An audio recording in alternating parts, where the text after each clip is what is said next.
Bueno, pues vamos a empezar hoy. Estoy muy contenta de tener aquí a Nacho Bañeras. La verdad que me hace mucha ilusión porque ya ha venido.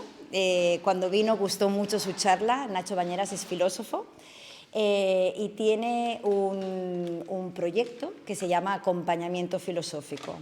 Entonces, su trabajo está en acompañar las almas con los filósofos y utilizar siempre la palabra de una forma, la verdad que muy especial. Yo he estudiado con él, hice un curso con él de Byung-Chul Han, el filósofo contemporáneo, y realmente, bueno, es lo que le dije cuando estudiábamos, ¿no? Él manda un vídeo antes de estos cursos, que es algo que también tenéis que mirar porque es muy interesante, y el enfoque que hace, o sea, lo que va a buscar, siempre es algo que tiene mucho que ver con la amabilidad, con el acercamiento entre los seres humanos de una forma mucho más amable. Bueno, él es escritor también, tiene un podcast semanal que hace los miércoles y que también es muy interesante, donde entrevista a filósofos, a personas también que tienen una mirada espiritual sobre el mundo. Y bueno, ha escrito varios libros, están allí, hay varios, pero hoy viene a hablarnos de cómo vivir serenamente en estos tiempos de convulsión, falta nos hace, Sí, lo consigo. y hablarnos también de lo que es una actitud estoica, que es lo que ahora, el libro que acaba de escribir y que nos puede acompañar a todos, porque estamos en tiempos, bueno, no sabemos lo que es verdad y lo que es mentira, y está bien buscar otra mirada. Gracias. Aquí te lo pones al principio.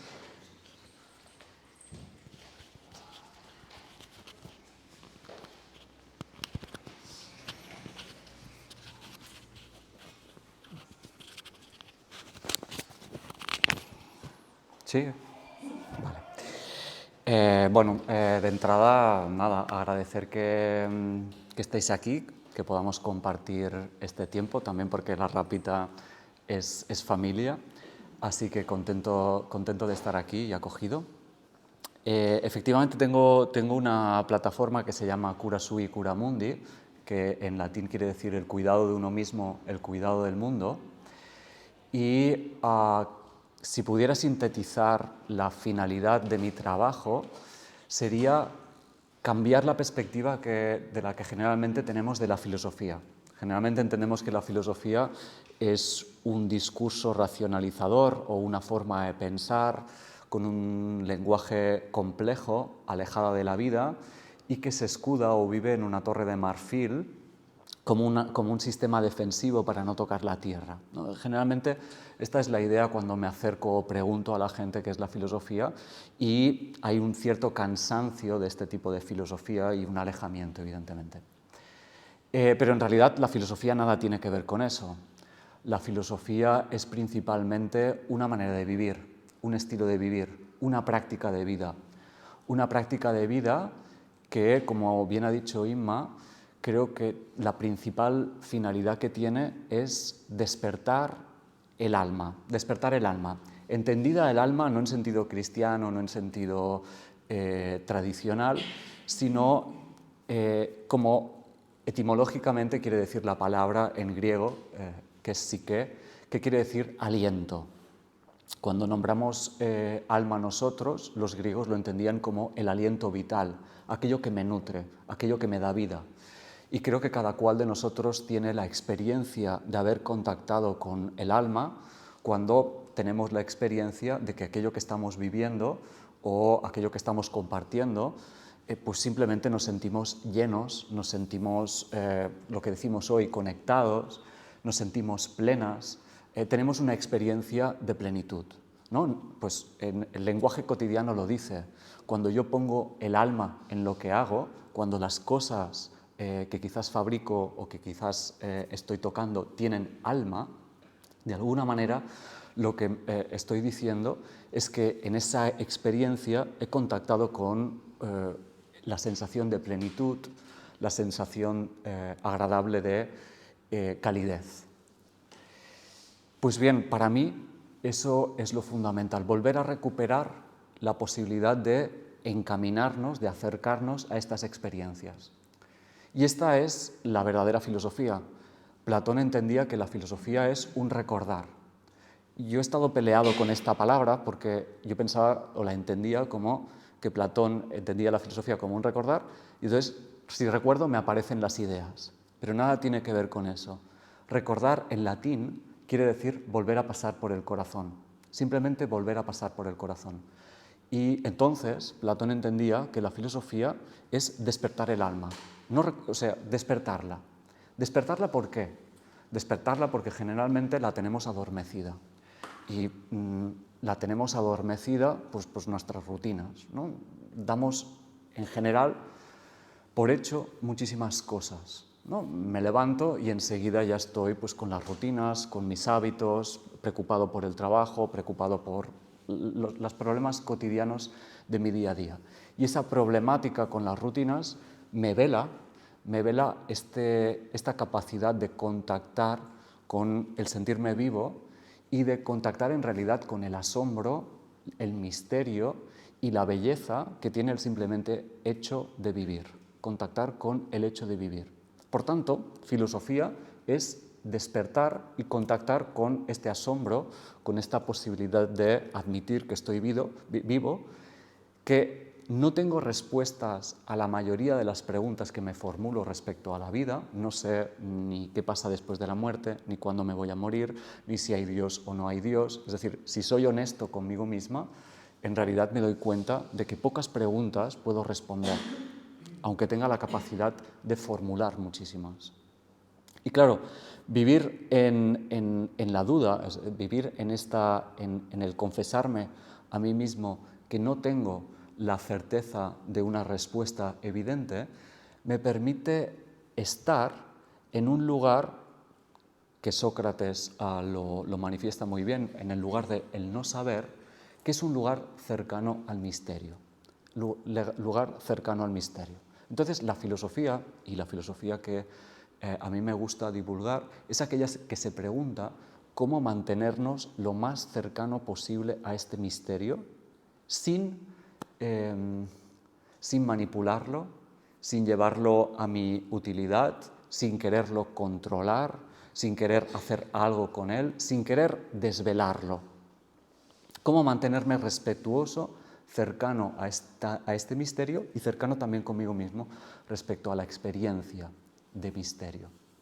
Por tanto, si tuviera que escoger algo que me gustaría que os llevarais de esta charla, es el entender la filosofía de esta manera.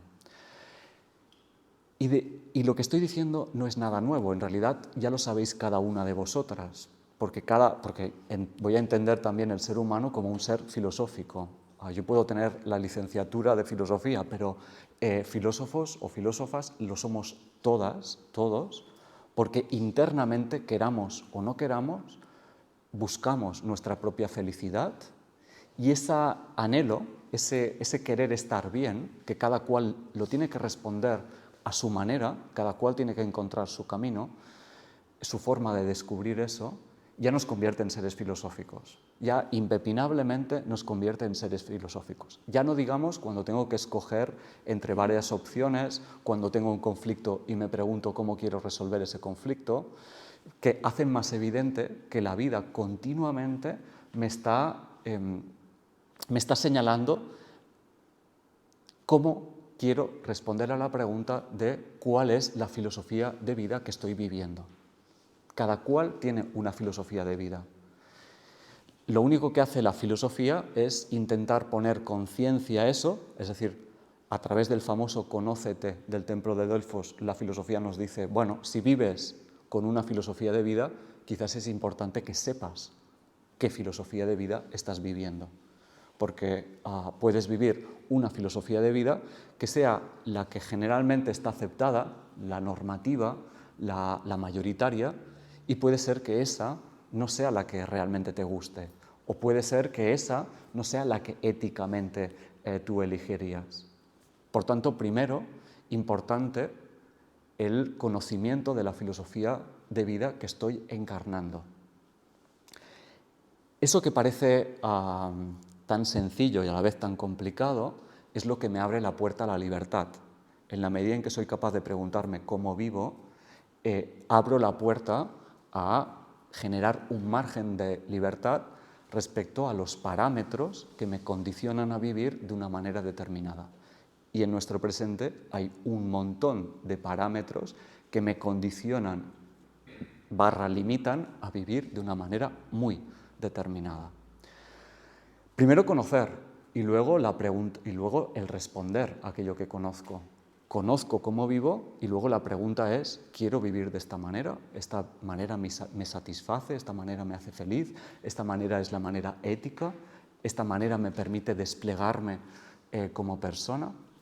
Pues creo que son preguntas que de algún modo, en algún momento de nuestra vida o de una forma continuada, cada una de nosotras nos vamos haciendo. Y eso, para la filosofía, en realidad es contactar con aquello que nos caracteriza de una forma más esencial.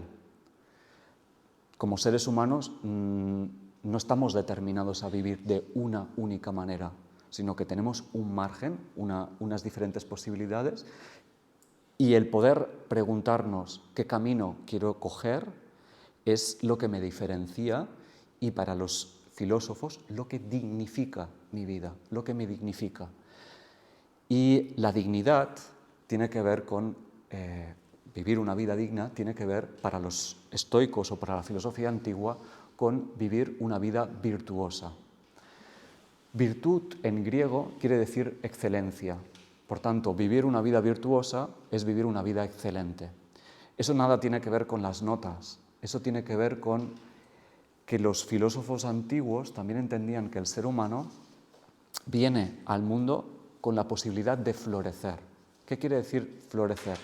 Quiere decir la posibilidad de desplegar las capacidades que internamente llevo adheridas a la naturaleza del ser humano. Es decir, como ser humano puedo vivir más cercano a los animales o más cercano al cielo, entendiendo el cielo no como a través del cristianismo, sino entendiendo el cielo como aquello que me acerca a la excelencia.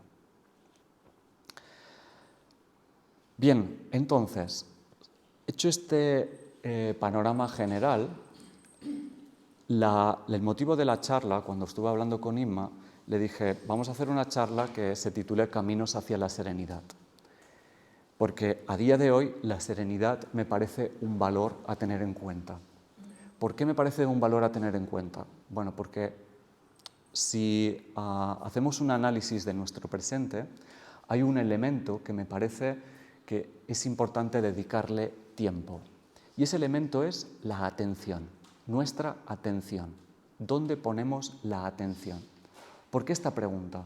Porque, y creo que puede ser experiencia de cada uno de vosotros, en mi día a día mi atención es arrastrada, secuestrada o se la llevan multitud de elementos. Evidentemente, el móvil es uno de los elementos a los que mi atención está más dedicada, está más tiempo dedicada al móvil. Pero mi atención es arrastrada por la publicidad, ¿no? Y ahora empezaremos la campaña electoral y será mi atención mucha más demandada. Es decir, recibiré muchos reclamos que están pidiendo que les atienda. La atención me la pide mi trabajo, me la pide mi familia, me la piden un montón de campos. Y la pregunta que me puedo formular es, primero, ¿soy libre para dirigir la atención hacia allá donde yo quiero? ¿Soy libre? Y ahí tengo mis dudas. Muchas veces miro el móvil de forma automática. O el móvil me reclama con un sonidito y lo atiendo. Entonces, esa pregunta de ¿soy libre? Me queda más cuestionada. La primera, soy libre respecto a dónde dirijo mi atención, y la segunda es cómo es la atención que presto a las cosas. ¿Qué calidad tiene la atención que presto a las cosas? Aquí también es fácil llegar a la conclusión de que si en mi día a día mi atención es requerido para un montón de cosas, en este multitasking en el que estamos metidos, pues evidentemente mi atención no puede tener mucha profundidad ni calidad, porque necesito resolver de una forma rápida y eficiente cada una de las cosas por las que es reclamada mi atención. Por tanto, la pregunta de la libertad se me queda cuestionada y también la de la calidad de mi atención se me queda cuestionada. ¿Y por qué es importante el tema de la atención? porque donde pongo la atención es donde estoy. Donde pongo la atención es donde estoy. Yo ahora estoy concentrado aquí, por tanto estoy con vosotras. Donde pongo la atención es donde estoy. Si la pongo en lo virtual, estoy en lo virtual. Si lo pongo en el trabajo, estoy en modo trabajo. Es importante donde pongo la atención porque es donde estoy, y es importante la calidad de mi atención. Es importante la calidad de mi atención. ¿Por qué es importante la calidad de mi atención? Porque la atención me va a decir cómo estoy en este momento. La atención me dice cómo estoy en este momento. Si estoy en modo trabajo, es decir, si mi atención está puesta en el trabajo y estoy resolviendo cosas de una manera efectiva y práctica, yo tengo la sensación de vivir estilo máquina. Soy efectivo, soy práctica, soy resolutivo. Si estoy con la atención queriendo a una persona o compartiendo un tiempo con esa persona, mi modo de estar es cálido, es agradable, es pausado, es tranquilo. Por tanto, el modo en el que tengo esa atención es el modo de mi estar. La atención, por tanto, es un vínculo, es un lazo que me permite preguntarme cómo estoy y qué estoy atendiendo, dónde dirijo y dónde estoy. Por tanto, es fundamental. Y como digo, a día de hoy mi atención es reclamada por infinidad de llamadas que lo que quieren es reclamar mi atención y una vez tienen mi atención, llevarme generalmente a la compra-venta de algún producto o a darme algún resultado.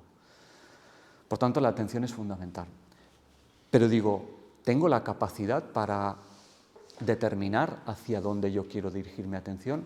Y la respuesta que mayoritariamente me encuentro es un no, al menos en mi propia experiencia, un no. Es decir, mantener la atención allá donde yo quiero me implica o me demanda disciplina. ¿Disciplina para qué? Disciplina para tener claro dónde quiero mantener esa atención, hacia dónde la quiero dirigir y antes de eso, ¿qué es lo importante? Es decir, hacia dónde, o sea, tener una idea anterior de dónde quiero poner la atención. ¿No? Si no la quiero poner en el móvil, eso lo tengo que tener claro antes. Y efectivamente, también en un mundo en el que se nos reclama la atención permanentemente, es más difícil tener la sensación de serenidad. Soy reclamado de diferentes maneras para ir a diferentes sitios y eso me hace tener la sensación de inquietud, una sensación que a día de hoy la llamamos ansiedad. La ansiedad, esa sensación de, por muy activa que estoy, no doy al abasto, no puedo llegar a todo, ¿no? Con esa sensación de vida acelerada y ese pensamiento que intenta ir más rápido que la propia vida y que tiene o busca el querer mantener una sensación de control y seguridad, pero que no obtiene. Y de ahí que se me produce esa sensación de angustia. Y esa es, como dice Heidegger, un estado de ánimo, una manera de estar que creo que podemos también convenir generalizada. De ahí, por tanto, la importancia de la serenidad. Claro, pero ¿cómo acercarnos a la serenidad? Bueno, primeramente, volviendo a despertar el alma. Como ha dicho Inma antes, yo cada miércoles yo trabajo en Radio Nacional y tengo la suerte de que cada miércoles voy entrevistando pues gente que me parece interesantísima. Una de estas entrevistas era un filósofo de aquí, Cataluña, que iba dando un panorama muy negativo. Yo iba formulando preguntas y la verdad es que la mirada de este filósofo era muy pesimista, era para cortarse las venas en ese momento. Y yo intentaba darle la vuelta con preguntas a ver si conseguía, pero no lo conseguí. Al final de la entrevista, el filósofo se despidió dándome ánimos. Pero, o sea, diciendo ánimo, ¿no? Que es algo con los que nos podemos despedir cada cual, ánimo, ¿no? Yo me quedé con el ánimo y le fui dando vueltas, porque es una manera rutinaria a veces de despedirnos. Pero lo que estaba diciendo, sin querer decirlo, era: hey Nacho, recuerda el alma. ¿no? Cuando decimos ánimo, no es otra cosa que un intento por despertar el alma de la persona. ¿Para qué despertar el alma de la persona? Primeramente, para cuando despierto el alma, cuando despierto el alma, no lo entendemos en sentido cristiano, la conciencia de que estoy vivo, la conciencia de que estoy viva, es cuando recupero la calidez de aquello que me define, la calidez de ser humano. Soy un ser humano, no un ser productivo. Y en muchas ocasiones me siento un ser únicamente productivo. Por tanto, recuperar la calidez de mi humanidad. Y recuperando la calidez de mi humanidad, empiezo a recuperar el discurso estoico del que me gustaría dar 4 pinceladas para que podáis ver cuál es la belleza de una filosofía que ha quedado, a mi gusto, un poco, bueno, como toda la filosofía occidental, ha quedado relegada a la filosofía antigua por esta visión de la filosofía contemporánea que tenemos hoy, y por este motivo muchas veces nos hemos ido a la filosofía oriental. Yo mismo me fui en su momento estudiando el profesorado de yoga, porque allá parece que dicen las cosas más claras. Pero aquí también las decían en su momento, solo que hemos perdido el contacto con eso. Y a la vez también recuperar la propia idea de belleza. Belleza en griego quiere decir kalos, y kalos viene del término kalein, que quiere decir llamada. La belleza, cuando contactamos con la belleza de las cosas, la belleza de las cosas nos llama. ¿Nos llama para qué? Los griegos lo entendían que nos llaman para ofrecernos un camino. Cuando yo contemplo la belleza, me descentro de mí mismo, me aparto un poco, de una forma a veces sorpresiva para mí mismo, me aparto de mis rutinas por un momento y entro en una dimensión en la que contemplo la vida desde otro parámetro, ya no desde el parámetro de lo que me es útil o inútil, de lo que me va bien o me va mal, de lo bueno o lo malo, sino que entro en una dimensión de la realidad que me aleja, me descentra de mi cotidianidad, de lo que generalmente estoy pensando, y me da una perspectiva mucho más amplia. En esta perspectiva mucho más amplia, contacto otra vez con la dimensión humana de la que hablaba antes, con la calidez, con la posibilidad de vivir de una forma más amplia, sin la urgencia de mi problemática habitual. Pues bien, los estoicos buscaban cuál es la manera de potenciar esta experiencia, ¿no? La belleza a veces me llama, como he dicho antes, de una forma inesperada, me sorprende. Pues bien, los filósofos estoicos dirán, qué bien que nos sorprenda, pero vamos a ver cómo podemos potenciar el mantenernos cercanos a esta experiencia. Porque esta experiencia es la que me permite la experiencia también de la serenidad. En latín, serenidad, serenus, que siempre me gusta mucho, quiere decir un cielo despejado. Serenus quiere decir un cielo despejado, en el que puedo ver la luz, en el que puedo ver el sol. No estoy sereno cuando las nubes de mi pensamiento nublan mi claridad, cuando las nubes de mi pensamiento nublan, como dirán los estoicos, el templo.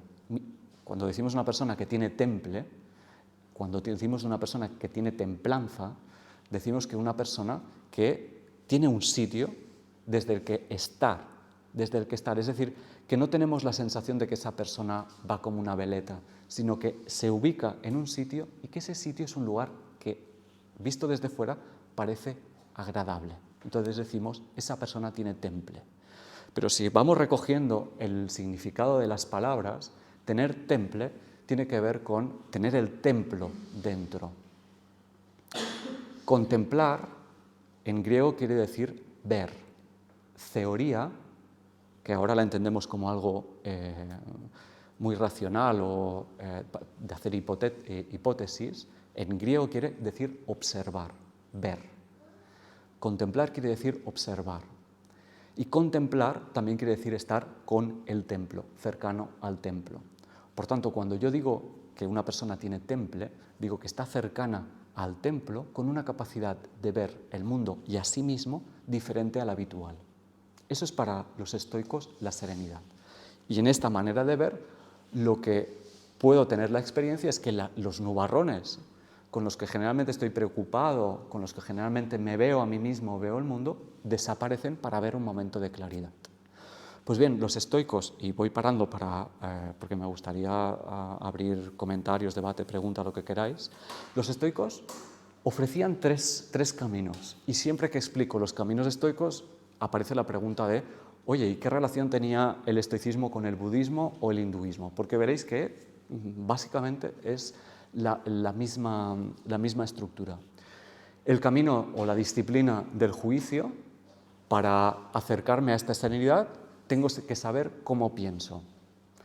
Tenían claro que el ser humano interpreta el mundo, nosotros interpretamos el mundo, lo interpretamos en base a las creencias que tenemos, cada cual lleva unas gafas a través de las que ve el mundo de una manera diferente a otra persona, por tanto, importante ver qué gafas llevo para saber cómo vivo, y la finalidad de esta disciplina es limpiar esas gafas, de tal forma que lo que yo vea del mundo no esté tan condicionado por mi cosmovisión subjetiva, personal, condicionada a mi propia experiencia. Y el objetivo final es vivir en el mundo a través de la actitud socrática. Por tanto, a través de lo que se nombra como la docta ignorancia. No la ignorancia del ignorante que piensa que sabe pero no sabe, sino que aquel que en realidad sabe que no sabe nada. Y que por tanto puede tener esa mirada más infantil, más de un niño o una niña de poca edad que vive el mundo sin etiquetarlo, o sin etiquetarlo tanto como puede hacer un adulto. Disciplina del juicio, disciplina del deseo. ¿Cómo deseo y qué deseo? Para los estoicos, la vida, los estoicos entendían o parte de los estoicos entendían que la vida es destino. Es decir, me pasa lo que me pasa porque hay una concatenación de hechos que me lleva al lugar en el que estoy.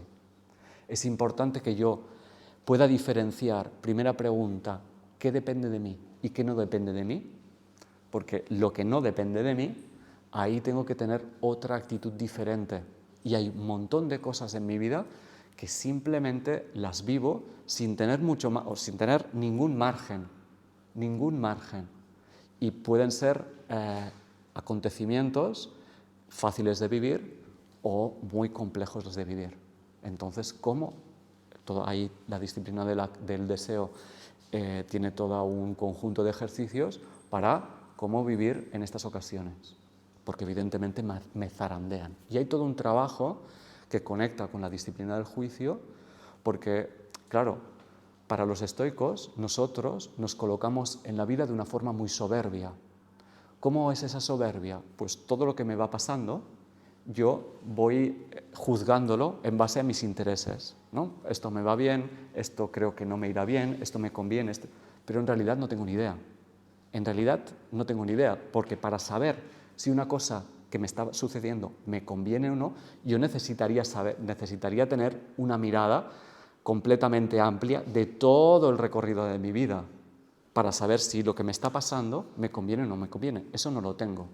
Pero es que además, de una forma más profunda, los estoicos criticaban esta soberbia porque la hago siempre en base a unos intereses individuales. Y el estoicismo creía que no hay individuo, es decir, que no hay un Nacho, que no hay, que solo soy una idea, que yo me he construido a través de una idea de Nacho, y es a través de esta idea en la que yo juzgo, pero es simplemente una idea, por tanto es contingente. Esta es la disciplina del deseo. Y finalmente la disciplina de la acción, ¿no? ¿Cómo actúo? ¿Cómo pienso? ¿Cómo deseo? Y finalmente cómo actúo. Porque cómo actúo es cómo me relaciono con los demás.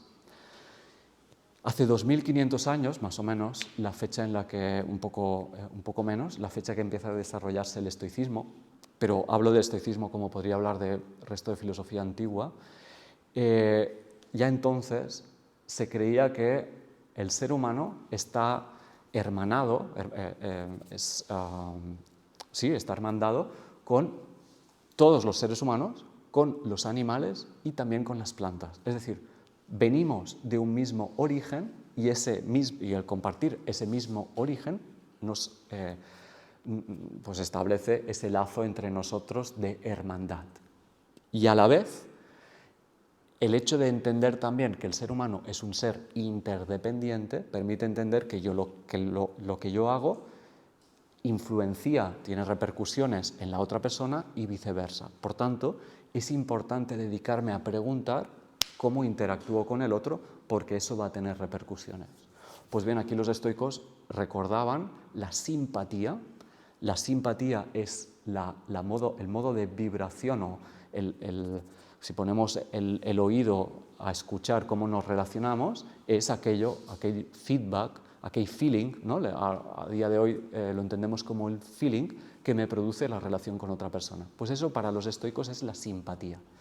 Y eso merece un cultivo, un cultivar, ¿no? Un trabajármelo, de tal forma que eso me acerque a la amabilidad. A entender que la amabilidad es la forma que me acerca a la actitud serena, ¿no? ¿Por qué? Porque me recuerda que el orden de las cosas, actúo siendo coherente al orden de las cosas, siendo coherente a esta hermandad que nos define como seres humanos.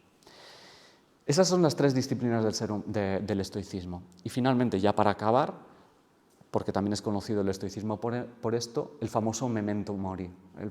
El memento mori, que creo que también es algo muy singular del estoicismo, que no es otra cosa que, traducido al castellano, el recuerda que morirás.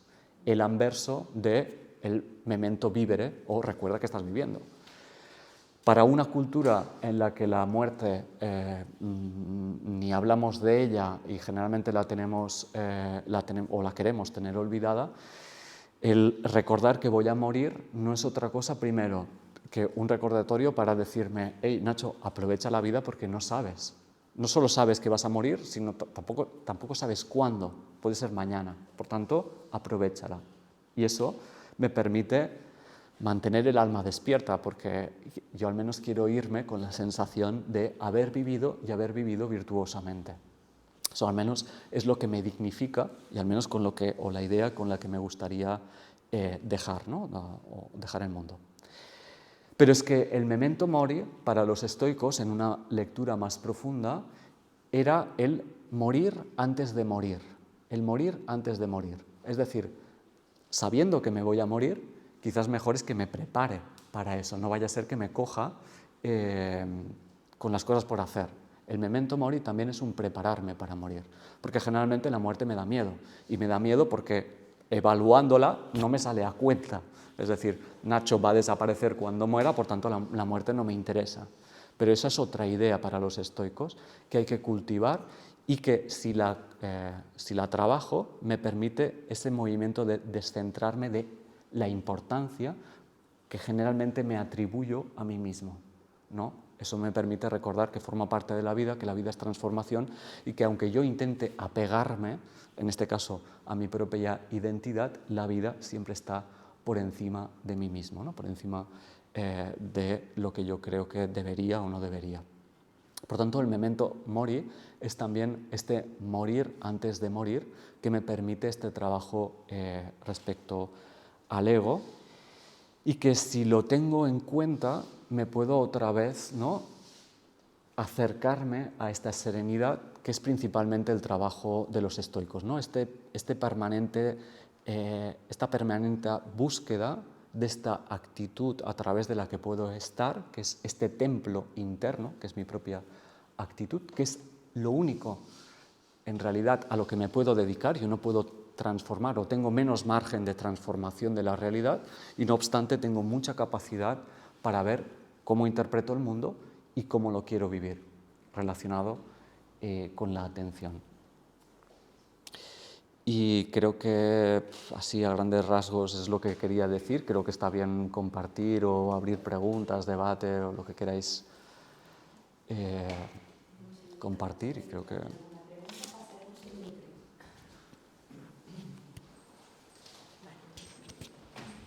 ¿Alguien quiere hacer alguna pregunta, comentario?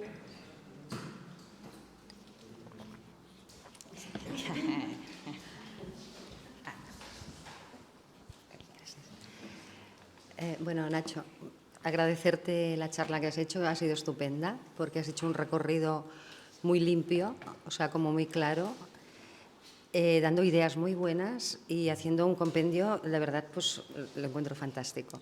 Gracias. Yo te quería preguntar, a través de tu experiencia, de todo lo que has experimentado por ti mismo o de lo que has llegado a conocer a través de libros o maestros, lo que fuera, ¿qué piensas entre la idea del destino y el libre albedrío? Casi nada, ¿no?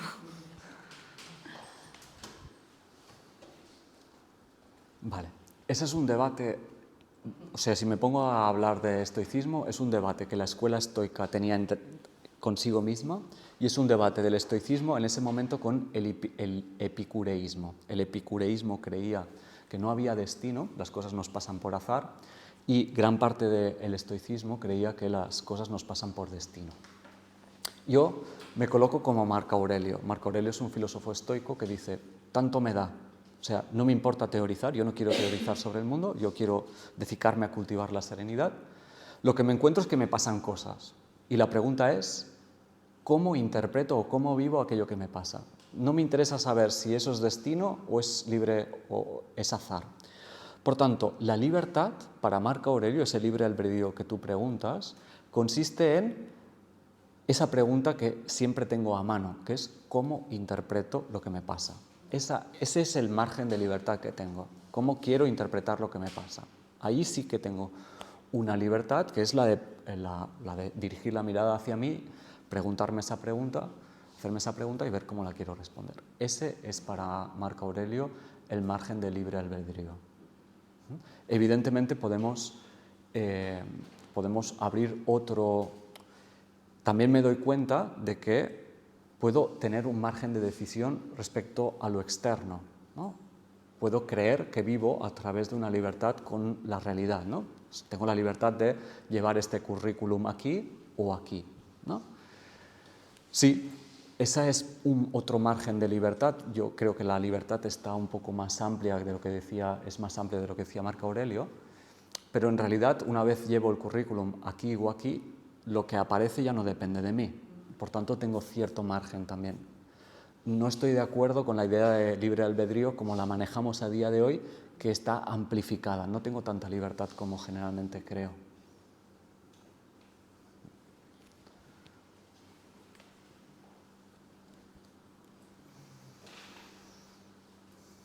Pilar. Pilar, ¿tienes pregunta?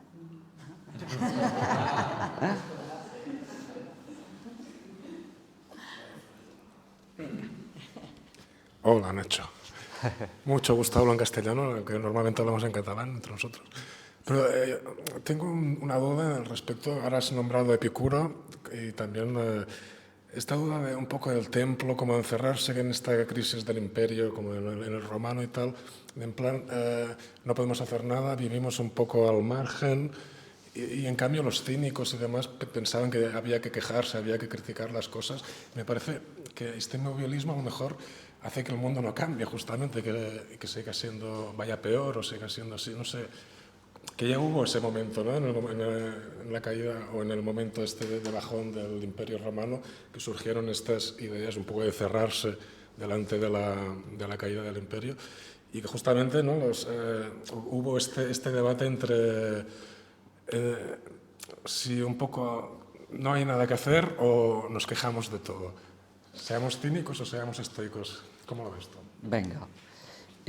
A ver, el estoicismo aparece una vez muerto Sócrates y aquí no está el Imperio Romano, evidentemente, y Atenas vive su máximo esplendor. Estamos en una época dorado. No, pero efectivamente el estoicismo romano, el Marco Aurelio, Séneca y Epicteto, tienen mucho éxito.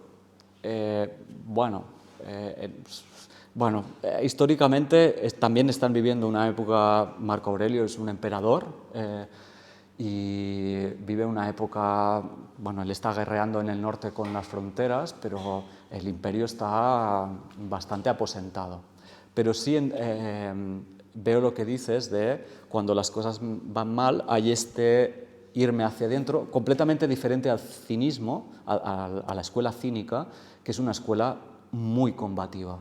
El estoicismo en este sentido es más conservador, porque es que el cinismo, si os explicara lo que hacía el cinismo, a mí me interpela, o sea, yo no sería capaz de hacer lo que hacía un cínico, ¿no? De vivir en la calle como hacía el cínico sin nada. Yo no soy capaz de hacer eso, no me siento capaz. Dicho esto, y dicho que el cinismo es más incisivo, muchísimo más incisivo, creo que el estoicismo a día de hoy se puede interpretar, como dices tú, como una actitud conservadora en la que me dedico a lo mío y es una manera de escudarme. Pero si tenemos en cuenta que el estoicismo parte de esta idea de entender que como seres humanos estamos hermandados, eso predispone a generar un pensamiento crítico capaz de poner eso encima de la mesa. Es decir, el estoicismo debe ser crítico con el sistema en el que vivimos hoy, porque evidentemente es un sistema que va a la contra de la vida. Es decir, pues, digamos, acercarme al estoicismo es interpretar el mundo como algo que no es humano, no es humana la manera en la que vivimos. Por tanto, sí es importante el pensamiento crítico respecto a eso. ¿Le falta pensamiento crítico al estoicismo? Sí, es algo que pongo ya de entrada en el libro. El estoicismo o cualquier filosofía para mí es algo que puede ser inspirador, pero que tenemos que coger y situarlo en nuestro presente, contextualizarlo en nuestro presente y, a mi entender, en este caso, añadirle todavía más pensamiento crítico. A ver si te respondo. No, crítico para buscar maneras de transformar el mundo, también. Críticos, es decir, si el otro es mi hermano, pues me interesa conocerlo, me interesa generar lazos y me interesa generar base para contrarrestar, pues yo qué sé, leyes o dinámicas que me vayan a la contra. ¿Sí?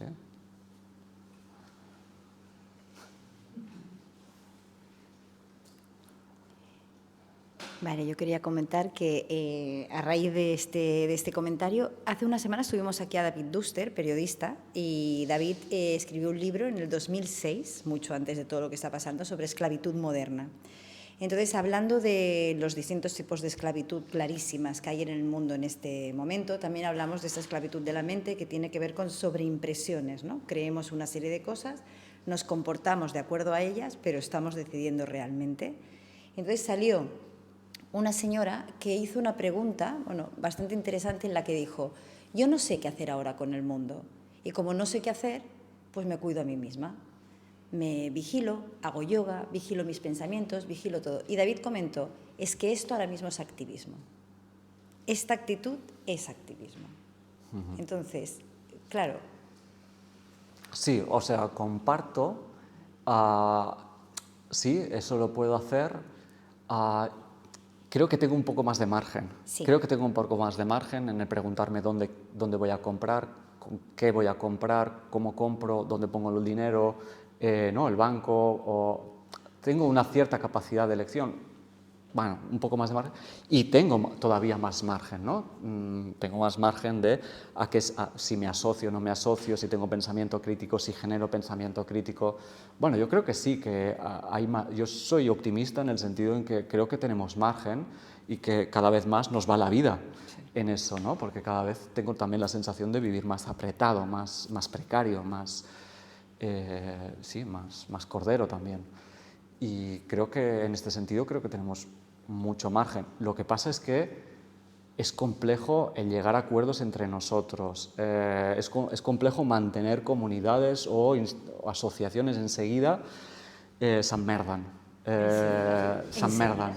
Y entonces creo que es importante pensamiento crítico y trabajo sobre uno mismo, porque este s'emmerden del asociacionismo, de los partidos o lo que queráis, tiene que ver también con intereses propios, tiene que ver con lo egoico, con el querer ser protagonista, el poder. Entonces, ahí hace falta también trabajo de autoconocimiento para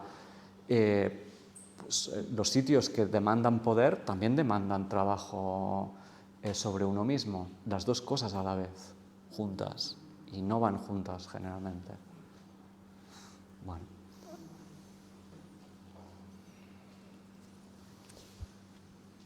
preguntas. Bueno, a mí es que justamente lo que decías de esa señora me parece, según lo que yo he leído del estoicismo, un estoicismo bastante bien llevado a la práctica, porque lo que yo tengo entendido es que sí que es verdad que vivimos en sociedad, que tenemos que relacionarnos y relacionarnos lo más amablemente posible, pero que en realidad sobre lo que tenemos que actuar es sobre lo que podemos controlar. Y no lo que piensen los demás de lo que estás haciendo y cómo estás actuando, eso es algo subjetivo suyo que en realidad no es lo que tiene que ser lo más importante para ti. Sí, sí, o sea, no quiero...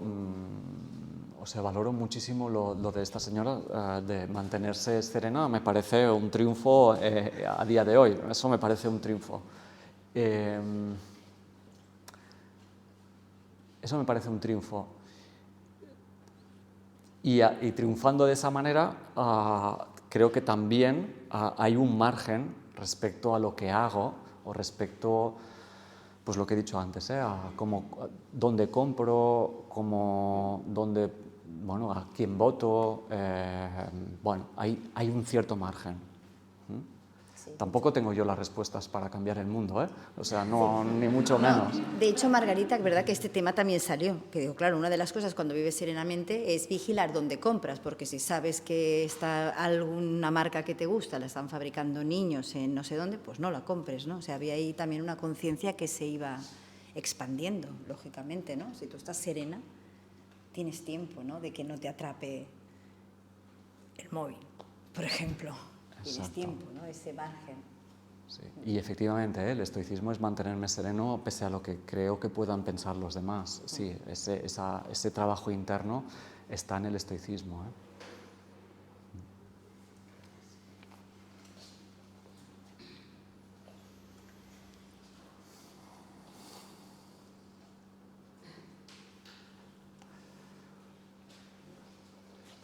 ¿Y la filosofía del yoga es estoica?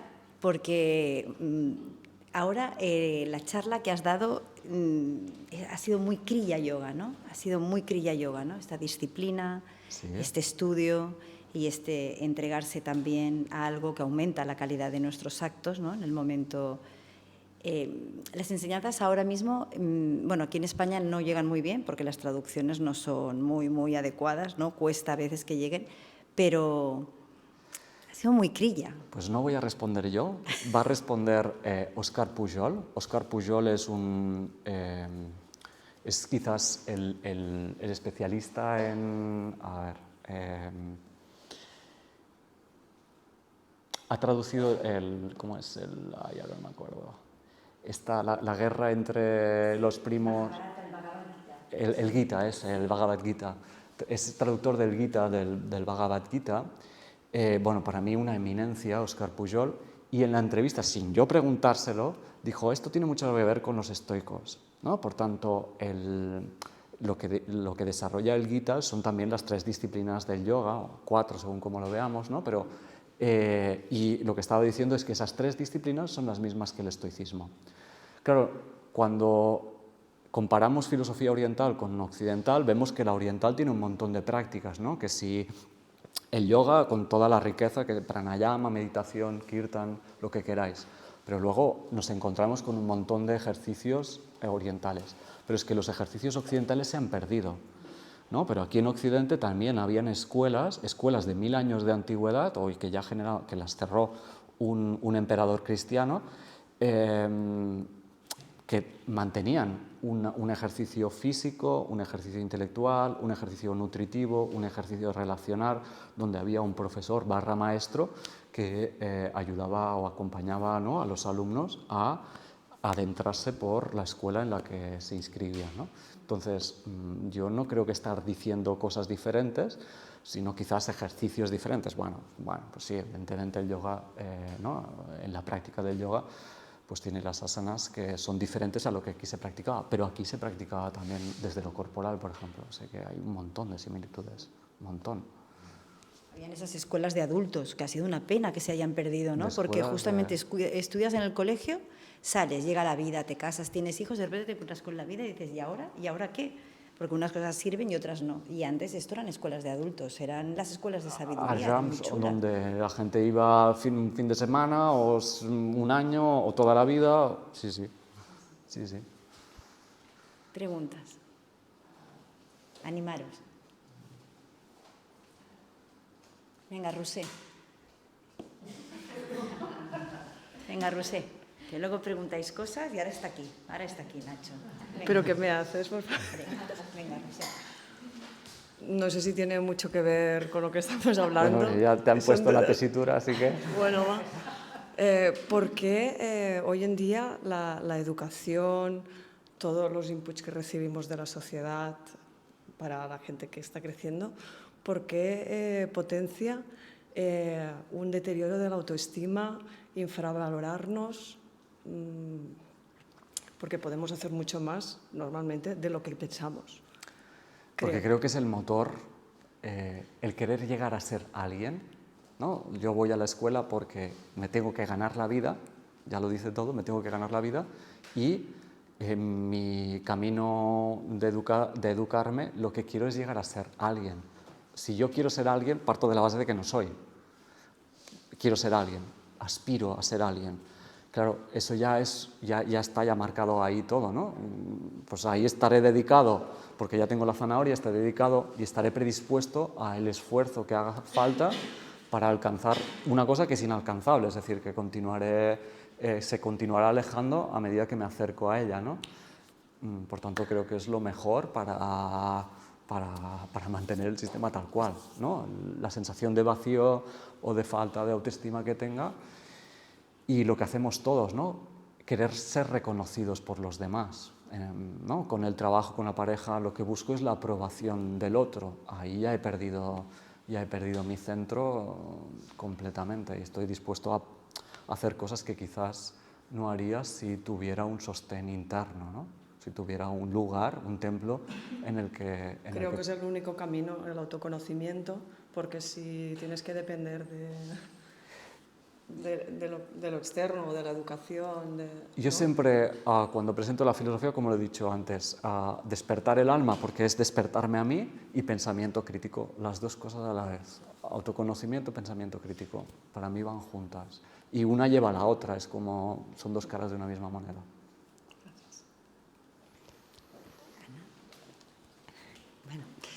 Normalmente, como decías muy bien antes, un filósofo es cualquier persona, o sea, todos somos filósofos, ¿no? ¿Por qué? Por esa capacidad de preguntarnos siempre pues, cosas que son trascendentes, aunque no tengan respuesta, pero preguntarlas sí. Entonces, o sea, cualquier persona puede llegar, por ejemplo, comentabas pues, lo de los antiguos. A mí siempre me han gustado mucho los antiguos, hasta quizás Aristóteles. A partir de aquí creo que se declinó bastante, ¿no? Y Platón y Sócrates sobre todo. Estas escuelas de vida, o sea, la que tenía la escuela de vida de Sócrates o los egipcios y todo esto, sería interesante implantarlas en una sociedad como la nuestra, o sea, que no se enseñen conocimientos con minúsculas, sino formas de vida, ¿no? Como para tener herramientas, ¿no? Porque yo lo que quizás encuentro a faltar mucho son herramientas en el día a día, pues personas comunes que quiero decir que no han tenido acceso quizás a según qué estudios, a según qué tradiciones o esas herramientas, o sea, esas escuelas de vida que sería muy interesante, ¿no? Poder implantar, ¿no? Sí, o sea, comparto lo que dices en relación a eso, ¿no? También se nos educan para producir o para adquirir conocimientos que nos sirvan para ganarnos la vida y falta, ¿no? Aquel conocimiento que me permite ser humano, cómo resolver los conflictos o cómo poder poner límites o cómo buscar lo que quiero o cómo aprender a respirar. Es que a veces cosas que parecen... Bueno, es que eso no lo enseñan en ningún sitio. O sea, de hecho... Bueno, yo creo que hay escuelas que ya empiezan ¿no? Quizás escuelas de estas alternativas que empiezan a... Y dentro de la pública, pues poco a poco también creo, al menos conozco a varias gente que se dedica a la enseñanza pública y bueno, progresivamente, pero claro, es un movimiento que tiene que ir ligado con todo, porque luego ahí está la presión de las familias que quieren que haya un currículum académico porque tienen miedo de que luego no se espabilen los niños o no tengan conocimiento. Claro, de ahí que todo esté enlazado, ¿no? Sí. De hecho, perdón, el concepto ya tener que ganarse a la vida ya me parece. Está claro, es que no hay tienes conceptos que ganarte la vida, marcan ya ya... la tienes. Es una filosofía, Claro. ya me marcan unos valores, unos objetivos y una manera de hacer, ¿no? Competitiva, bueno, Ya condiciona. sí, o los bienes escasos, ¿no? La sensación de escasez.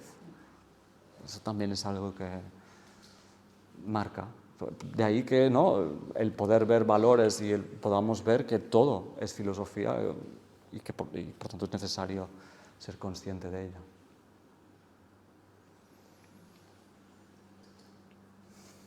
Molt bé. Preguntas. Ignasi.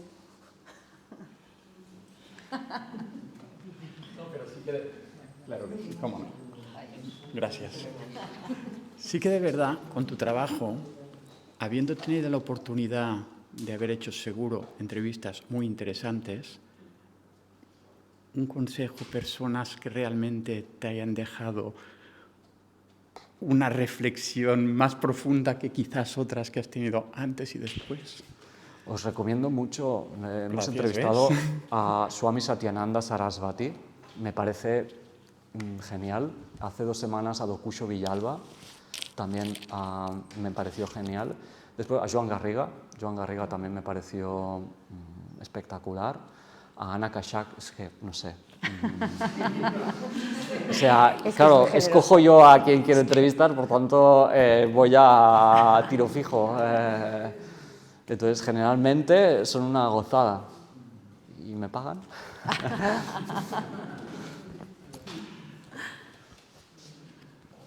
Sí, sí, o sea, podéis acercaros en Curasui, tenemos el Spotify que vamos subiendo las entrevistas, lo hacemos muy lentamente, y Radio Nacional sí que lo hace semanalmente y ahí encontráis. Es que entrevistamos a Manuel Cruz, que fue presidente del Senado, para hablar de política o de filosofía política también. La verdad es que, aunque no soy a veces no soy afín, pero me pareció muy interesante. O Marina Garcés, no sé. Jordi Pigem, és que... Una pregunta. Jo no soc filòsofa, no sé si sabré expressar-me correctament ni res, no? Però la sensació que m'estic emportant és molt, molt pessimista, no? Perquè, Sí? perquè estem en una societat que, escoltant-te tu, dius, oh, això és ideal, poder viure així, plantejar-me cada dia, ser crítica, intentar observar la bellesa, no? Que m'ha encantat el concepte de bellesa, però estic en una societat que no em permet gens viure així. Sí, no vull ser ingenu, no vull patir o pecar d'ingenuïtat. A veure, diverses coses. No peco d'ingenuïtat, no vull almenys pecar d'ingenuïtat, tot i que sí que crec tenir esperança. És a dir, jo venia avui amb el cotxe i li deia al meu pare, home, sent les 12 jo estaria a la platja. Jo estaria a la platja. I està ple. O sigui, jo tinc esperança perquè l'ésser humà sempre s'ha espavilat, sempre ha viscut moments de crisi, sempre. El Manel abans deia la crisi de l'imperi, quan tenim una altra crisi. I em sembla que és la més important o la més gran, però hi ha hagut pesta a l'edat mitjana, hi ha moments molt durs a la humanitat i la humanitat ha trobat la manera de resoldre aquests fets. I tampoc... I mai ha passat que tota la humanitat s'il·luminés o tota la humanitat visqués amb la serenor. Jo crec que això és un ideal que tenim al cap que també ens hem de desprendre, perquè moltes vegades ens emmirallem amb utopies que no són certes i que no ens permeten veure les coses boniques que sí estan passant. Sí estan passant. Aquí també l'Amador Fernández Sabaté és un politòleg, un filòsof polític, que parla també de si volem canviar el món, també cal transformar les imaginacions que em fa. I nosaltres a vegades ens imaginem les revoltes com un canvi sobtat en el que tot ja anem a bo. I no és així. Generalment, o sempre hi ha hagut una lluita. Jo us vinc a parlar de filosofia, però la filosofia mai ha estat de moda. A Occident mai ha estat majoritària. Sempre ha estat alguna cosa marginal amb el que s'ha anat fent una reflexió. Però no obstant, s'ha mantingut i ha permès que cadascú, o que un grup de gent o una quantitat de gent fes un recorregut crític o un recorregut conscient. Per mi això té valor.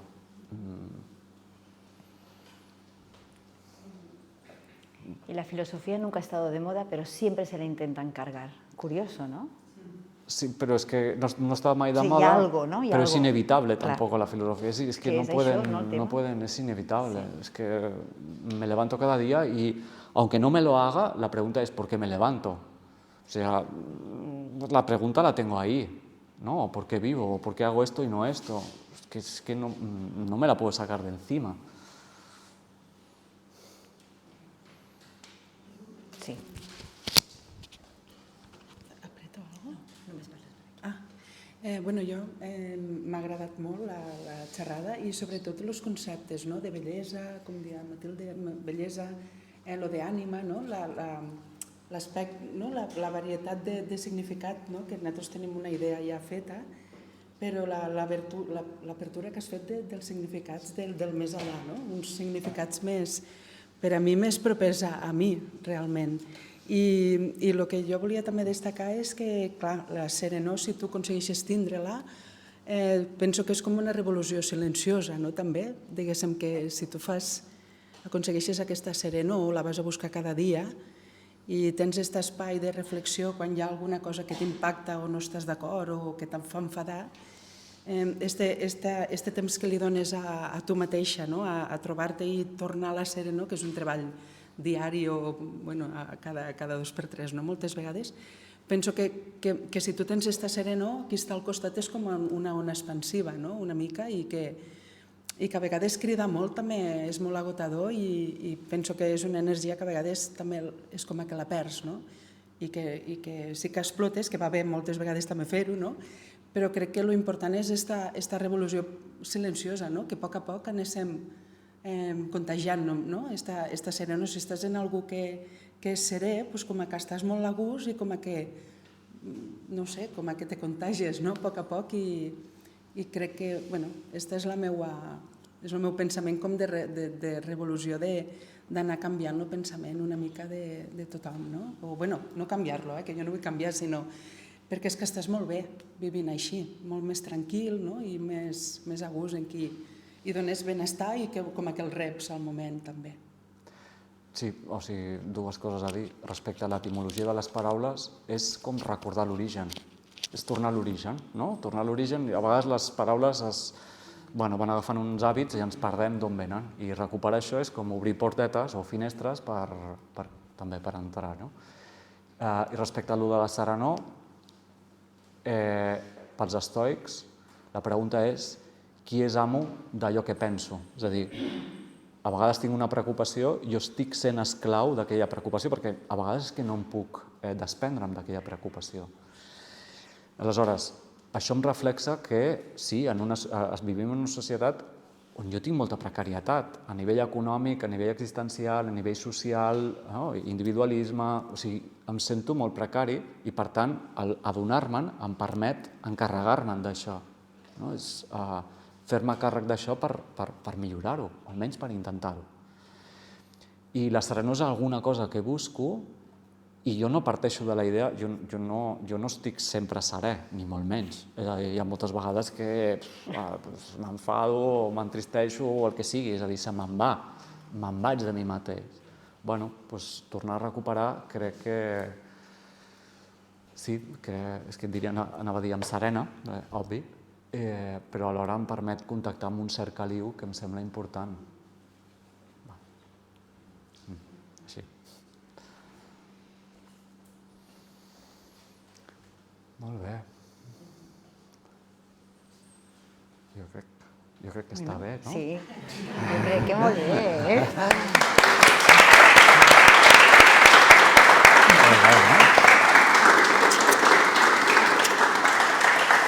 Moltes gràcies. Bueno, Moltíssimes pues gràcies. sí, pues yo volia acabar donant las gracias y dient, o sea, Nacho realmente tiene un proyecto, me gusta a mí, porque una empresa no... Un proyecto, un proyecto, ¿no? Un proyecto maravilloso que funciona muy bien porque realmente son estas escuelas de sabidurías, pero en el presente, ¿no? Como son ahora. La ha tenido siempre presencial, después de la pandemia se convirtió en online, de forma online está llegando a muchísimas personas y este proyecto es una escuela en la que hace unas formaciones de acompañamiento filosófico, también hacen acompañamiento filosófico y también tienen unos cursos que son grupos de lectura. Estos grupos, bueno, pues se eligen una serie de libros al principio, se puede hacer el curso completo, se pueden hacer solo por semanas los libros. Es muy interesante porque es más o menos cada 3 semanas, una cosa así, ¿no? Cada 2 semanas. Dependiendo del libro, pero sí. Cada 2, cada 3, dependiendo. Y bueno, y el grupo de gente que vas encontrando pues es muy interesante porque una de las cosas que tiene el online, que yo era de las reacias, pero va muy bien, es que acabas teniendo un primer plano y escuchas mucho mejor a la persona que está hablando. Y al estar en tu casa también te abres mucho más a abrir y a comentar y a entrar un poco en estos mundos filosóficos. Pero por otro lado, también tiene unos retiros filosóficos. Bueno, y tú estás también aquí, Sí. ¿no? Que en octubre hacemos el retiro con Jordi Vigem. Sí. Y me dará la parte de yoga, muy contento con esto. ¿no? Muy contenta. Y esperando que el proyecto se convierta en cooperativa, ¿eh? Que Sí. con esa mirada más... bueno, De hecho, aquí intentar ya hacer está, alguna cosa. Somos una cooperativa. Somos cooperativa, Somos esa es cooperativa. la voluntad. Sí. Sí, bueno, pues hay retiros que forman parte, o sea, que están hechos por él, la filosofía, o sea, estos retiros es una vez al año, y luego tiene un retiro con Pigem, que se hizo el año pasado, este año se vuelve a hacer en octubre, muy interesante, y en ese ahora seré la profesora de yoga. Estoy súper contenta porque la verdad que me hace mucha ilusión. Y bueno, pues aquí dejamos también esto, cualquiera que queráis el link o el teléfono me decís, y también están las entrevistas los miércoles en Radio Nacional, que están todas colgadas en su web y podéis escucharlas todas, que son maravillosas. Así que...